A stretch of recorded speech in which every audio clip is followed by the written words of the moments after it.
salad for my breakfast, which I'll show you, but more with Dr. Greger and ginger. So what Dr. Michael Greger says about ginger is that it's really great for pain. It's a great anti-inflammatory, literally much better than ibuprofen, and you only have to really take about a tablespoon a day, which I managed to get in the salad. Let's check him out. Okay guys, so let's get into Dr. Michael Greger's take on ginger. As I said, I've got a kale, mango and ginger salad for you, which I have made. That's usually my go-to breakfast. I put quite a bit of ginger, so it's quite spicy, but it's nice and sweet, and then the kale adds a little bit of salty to it, and we all know how good kale is. I'll have to do a video on the properties with kale. Anti-inflammatory kale, really high in antioxidants and phytonutrients, really good anti-cancer food. So mixing it with the sweetness of the mango plus the anti-inflammatory properties of ginger, as you will hear now, plus the kale, you'll really love this recipe. So do stick around to the end.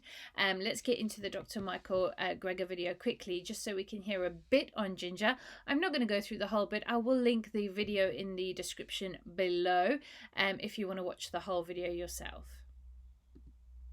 What about using ginger instead?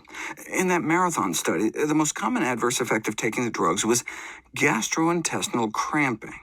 Ginger, in contrast to aspirin or ibuprofen-type drugs, may actually improve gastrointestinal function. For example, endurance athletes can suffer from nausea, and hey, ginger is prized for its anti-nausea properties.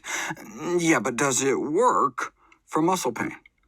There's been at least 8 randomized, double-blind, placebo-controlled trials of ginger for pain, everything from osteoarthritis to irritable bowel to painful periods. I've made videos about all those, as well as its use for migraine headaches. Overall, ginger extracts, like the powdered ginger spice you'd get at any grocery store, were found to be clinically effective pain-reducing agents with a better safety profile than the drugs. In some of the studies, the ginger worked better than in others, which is thought to be due in part to the different doses that were used. There's a strong dose-effect relationship. The best results in terms of reduction of pain were 1.5 to 2 grams a day, which is a full teaspoon of ground ginger. The drugs work by suppressing an enzyme in the body called cyclooxygenase 2, which triggers inflammation.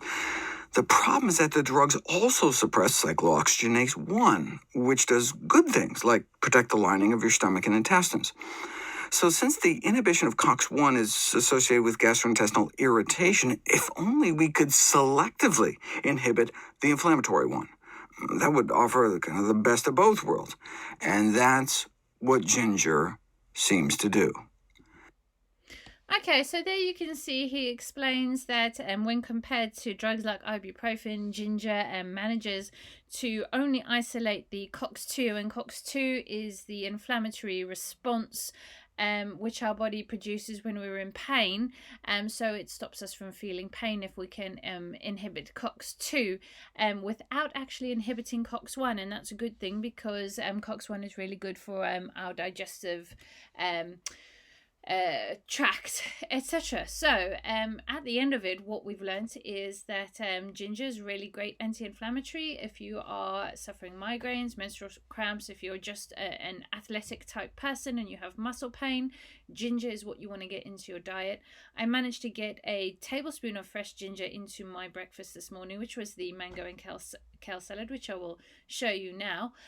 But you can always add ginger into your tea or ginger into hot water and sipping it throughout the day as well. Just as long as you're getting a tablespoon's worth, you should have that anti-inflammatory properly. It is dose dependent, so just be aware of that. Anyway, I'm going to show you the recipe now for my kale and mango salad. You'll really like it. It's got some nice chili and ginger in there for you. And leave me some comments. If you try the salad, just let me know down below.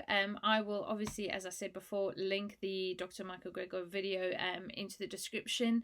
And I will also provide you with the recipe for my salad in the description of this video. Give me a thumbs up if you liked it, and I'll see you in the next one.